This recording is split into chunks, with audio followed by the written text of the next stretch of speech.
this video, we're going to cover an alternate interpretation for the classic ask and you shall receive. This is something that'll be more resourceful for you if your experience has been that your prayers remain unanswered. Most people, when they pray to God or the universe or do their manifestation, they're asking for something.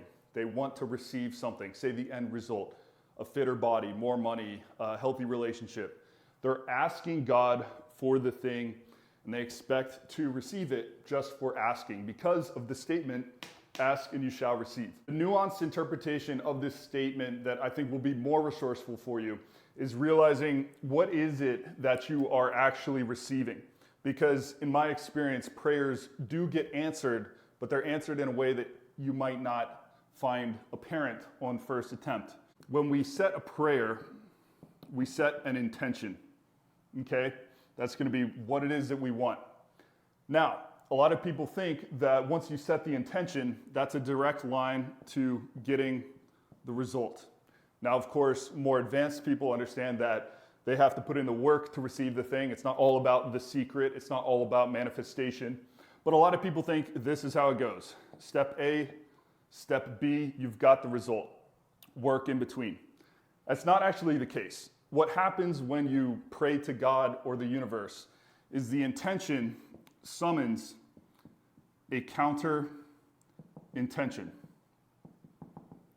Now, a counter intention could be looked at as something that's in the way, an obstacle, a problem, or a project. So what actually happens when you pray, if you're open to it, you're going to receive a counter intention to the original intention that you set. Now, this confuses a lot of people when you get in there and you're expecting to receive that thing, because what happens is you ask for a thing, and then what shows up is an obstacle to the thing, actually seeming like it's getting in the way. Really what's happening is your request to receive is going to illuminate or enlighten the path forward via the counter intention.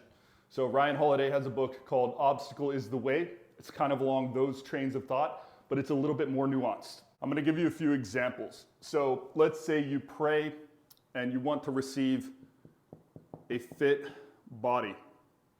Okay, now a lot of people expect that on request of the prayer, they're going to receive maybe not necessarily a fit body overnight, but they'll receive instructions to do so, willpower and strength and resolve from God to actually move forward with the plans.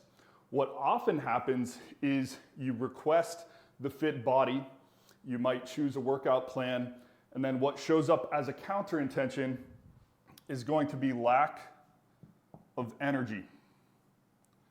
So on setting your intention to have a fitter body, you discover all the things that you need to do, calorie counting, workouts, healthy practices, and what shows up seems to be a major obstacle in the way. It's going to be lack of energy.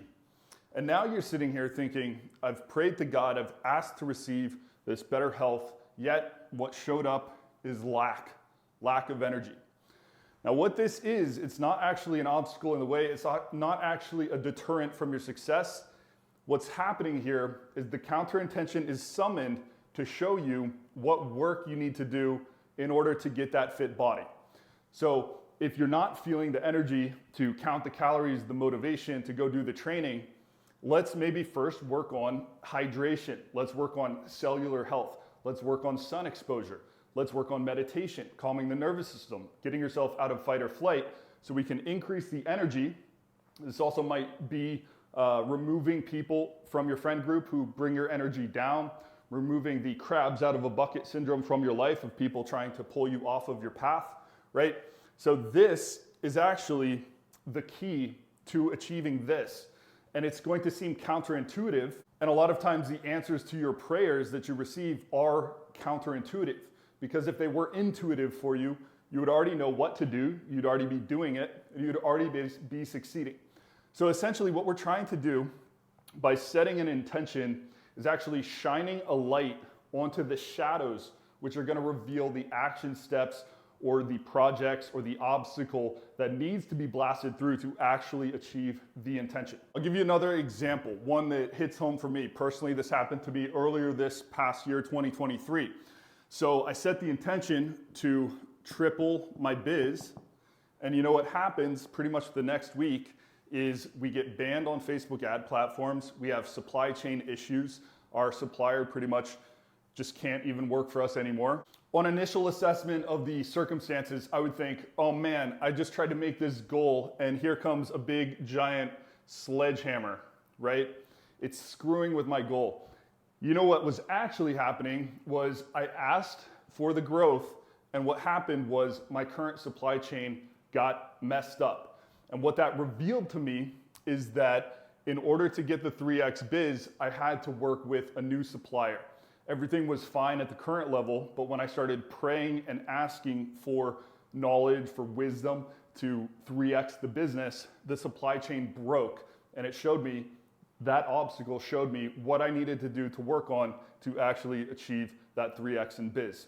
And the most common one that happens to so many people, myself in the past included, is you ask for a healthy relationship with your partner, and what shows up is more fights, right? You resolve to heal your communication style, you resolve to fix all the problems.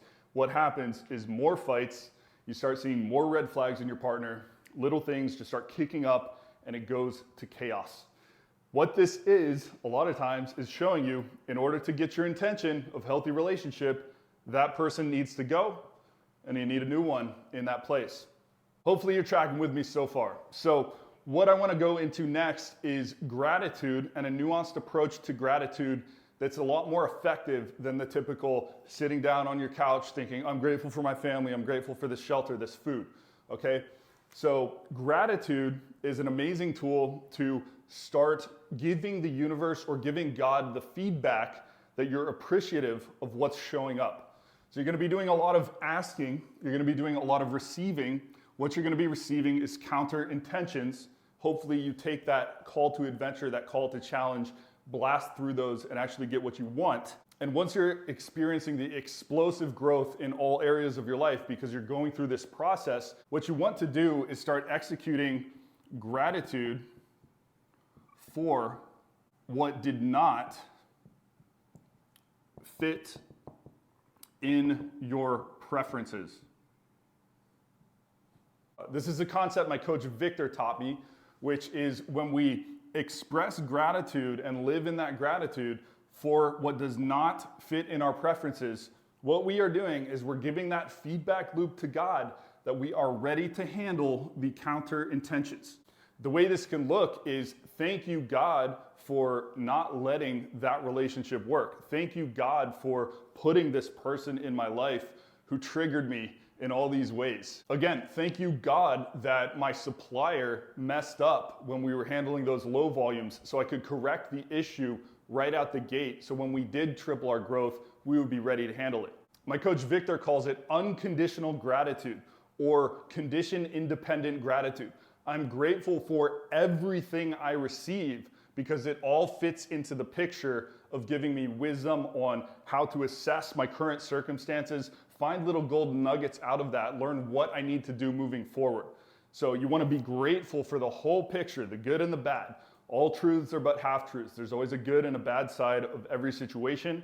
You just flip over the coin and you want to be grateful for each freaking side.